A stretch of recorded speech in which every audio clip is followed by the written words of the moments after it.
Hello and welcome to your Fantasy Premier League one-stop shop. I'm your host Stephen Gallagher, world number 3 in points totals over the past 3 seasons. Today we'll be looking at all the key points for Game Week 8, who to buy, who to sell, fixtures to target, wildcard drafts, captaincy and more. Let's get straight into it, starting with the injury news. First of all, it needs to be said that any injury news coming out of international break needs to be taken with a pinch of salt, especially the Nations League, which isn't really considered a very serious competition for a lot of players. It's hard to tell whether players are actually injured or if they're just exaggerating maybe an existing injury or maybe not a non-existent injury so that they can focus more on their club fixtures instead. That being said, Kai Havertz has pulled out of the Germany camp early, but it's expected that he'll be fit and available for this game week. Bukayo Saka got subbed off early and was limping, and he's returned to Arsenal for further assessment. It's kind of hard to tell with Saka because his walking gait has a slight limp naturally, and to be honest, I think Arteta will play Saka no matter what.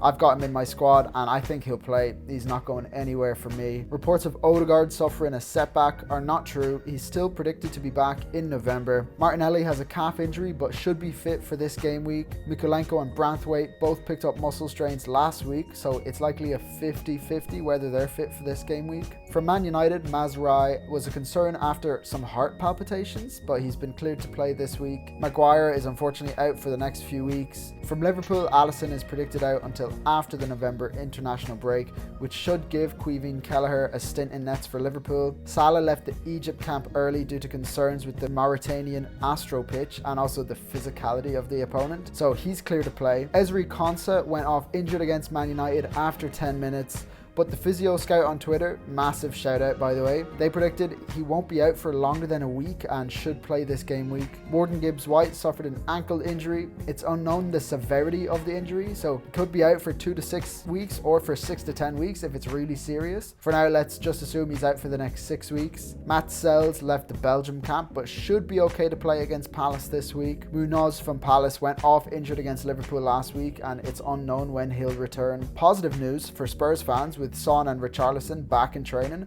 and both in contention to play against West Ham this week. And finally, Brennan Johnson went off for Wales, but it was just a precaution. He should be okay to play this weekend. On to the next key point, and that is Palmer, Saka and Foden. A big talking point this game week. Who's the best option right now based on form, data and upcoming fixtures? One thing to note is that although fixtures are extremely important, you can argue that they're less important for these players because they can literally score against anyone. They're fixture proof. But based off the data here, Palmer has the most points so far, most bonus points, and highest non-penalty expected goal involvement. Saka ranks second in all those categories and Foden ranks third. Then based off the fixtures, Foden has the best upcoming fixtures, Saka ranks second and Palmer ranks third. Here's my opinion on these players. I think that Saka outscores both of them over the course of the season. And I know that's kind of a bold claim considering Palmer scored more points than him last season and is already on more points so far this season. But I just think that Saka and more importantly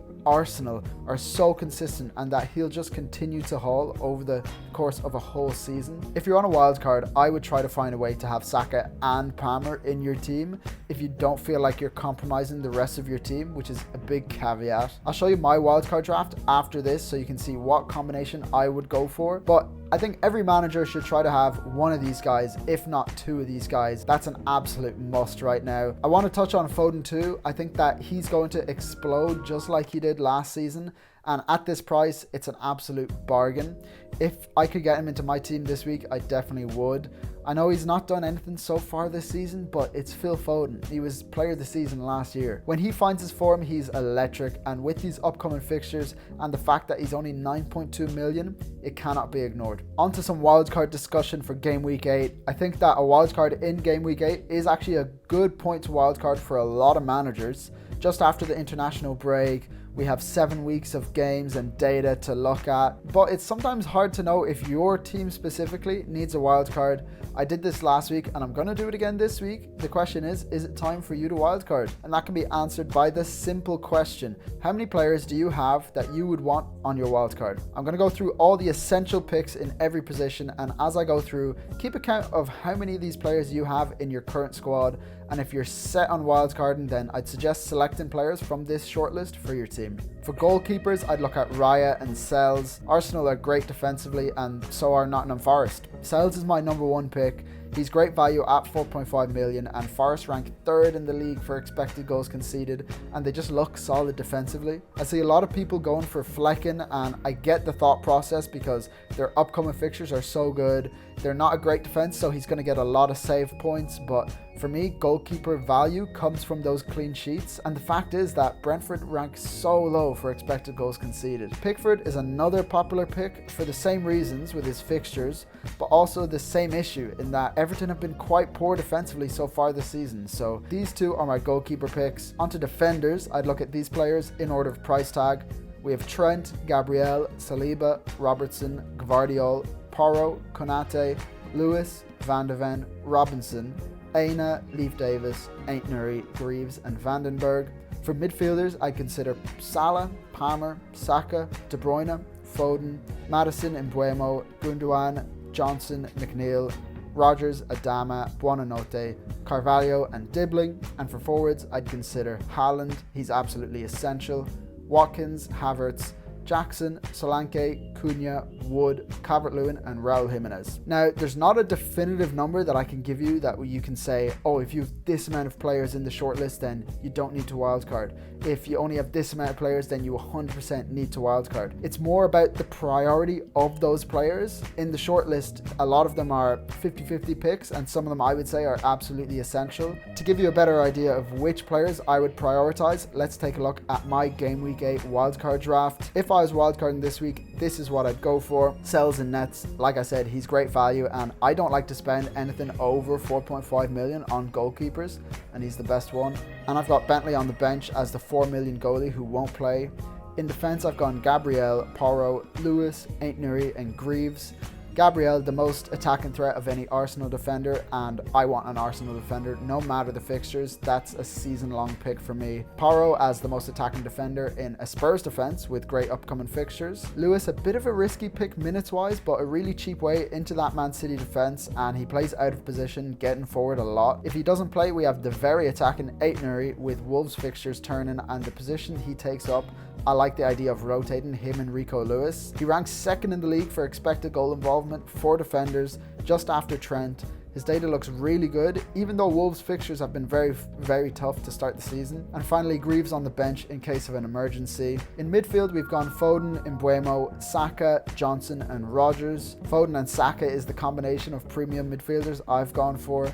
I think that Saka is in there for me no matter what. He's a season-long pick for me personally. Foden at his price offers so much upside and allows more balance rather than Palmer, and is also just a huge differential, which you know I love. When it comes down to two players, a kind of a 50-50, I'm a big fan of just going for the most differential pick in order to get those rank gains. Then in Mbeumo, he's a no-brainer for me at his price point. His attacking threat and being the talisman for a Brentford team with great upcoming fixtures, he's a shoe-in. Then Johnson, the man in form at the moment. If you're only getting him now, you might feel like you've missed the boat on his points, but I believe he'll continue to thrive in this Ange system. He's getting on the end of a lot of chances, and at his price point, he's not a huge risk. I like the look of him. And finally, Rogers is just a great value pick for his price. 100% my favorite first bench option for the rest of the season. He's there to come on in the case of an emergency. And then up front, we've gone for Wood, Haaland and Solanke. I really wanted to fit Watkins into this team, but it was him or Foden, and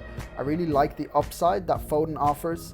I like the look of Wood as well to rotate with Rogers. Solanke is bound to hit his form with these upcoming Spurs fixtures, I think. And then Haaland is the first name on the team sheet. Absolutely essential in my opinion.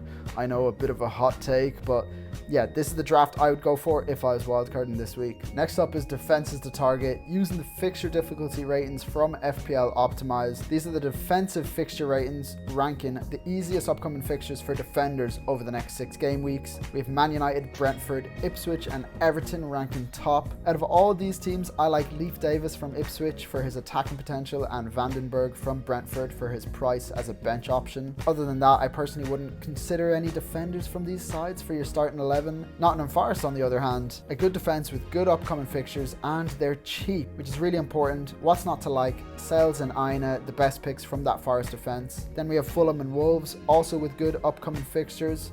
Robinson, the best option from that Fulham defence. For Wolves, ignoring the Man City game this week, if you could bench Aït-Nouri, then I'd look at getting him in because he's a great shout going forward. Like I said already, he ranks second in the league for expected goal involvement for defenders. And then for that Spurs defence, I like Pedro Porro because he ranks third in the league for expected goal involvement for defenders and also first for shots and chances created added up this season for defenders. That combined with the good upcoming fixtures, he's a great shout. Next up is attacks the target, and Brentford top the rankings for fixture difficulty from an attacking perspective over the next 6 weeks. Mbeumo is the main man for them for a good reason. At his price point with his data on penalties, he's the man. Other than that, Carvalho is an interesting differential at his price. He finally scored for Brentford in the Premier League this season against Wolves last week. Now, I don't expect him to start and to score every game, but at that price, it's not too big a gamble at all. Everton's fixtures are also very good going forward with McNeil and Calvert-Lewin, the guys to watch from them. I don't expect Everton to score lots of goals every week, but when they do score, you'd expect one of these lads to be involved, and with this good fixture run, you'd expect them to pick up a few returns in the weeks to come. Man United ranking third on the list here, and Rashford is definitely an interesting shout if he can find his form, and if Man United can start scoring goals again, then 6.9 mil for Rashford would be an absolute steal. Do I think that this will happen? As a pessimistic Man United fan, I don't think so, but he's definitely worth a shout given these fixtures. You're probably wondering why Bruno isn't here, and for me, I think that at his price point, he isn't worth it. Yes, he's been massively underperforming his expected goal involvement, and yes, he should technically have more points than he does right now, but he doesn't, and at his price, I think he's too much of a gamble at the moment. A quick word on Buonanotte at Leicester. First of all, I think he's a class player. He's definitely passing the eye test for me. And with Southampton and Ipswich in the next 3 fixtures, he's a great short-term differential, especially if you're thinking of wildcarding in game week 12. Wolves' attack is an interesting one now. The man to watch is Cunha. He's another great differential right now with these upcoming fixtures. They do play Man City, which is probably not the right time to buy him, but keep an eye out for him in the coming game weeks. Next up is Delap from Ipswich, another cheeky differential. He's got 4 goals so far this season, and he does free up some funds at his price. Now, Ipswich do rank bottom of the league for expected goals, so he won't get a lot of chances to score, but his upcoming fixtures look good and he's certainly worth a shout at his price. Finally, Spurs' next 4 fixtures are amazing. 3 home fixtures and 2 against West Ham and Ipswich. These are the 3 lads to consider in my opinion. We have Solanke playing up top for a very attacking side, and he's only 7.6 mil.